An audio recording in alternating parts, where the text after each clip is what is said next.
My name is Rick Bennett with Anest Iwata. I'm the manager of the industrial team and help support their efforts in the field. How long have I known Total Finishing and worked with them? I'd say probably Ty and the crew at least about 8 years or so. We work well together.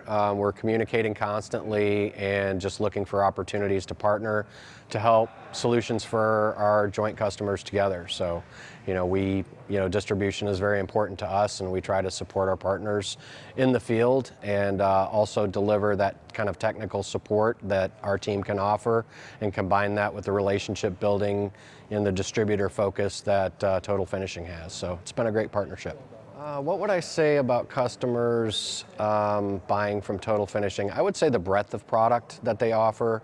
It is becoming a one-stop shop. I think Ty and his crew have done a great job of expanding their product lines and are always kind of looking to innovate. So I think that's a big thing. A lot of people get stagnant, and that's not the Total Finishing way. So we appreciate they're always looking to be on the leading edge of technology.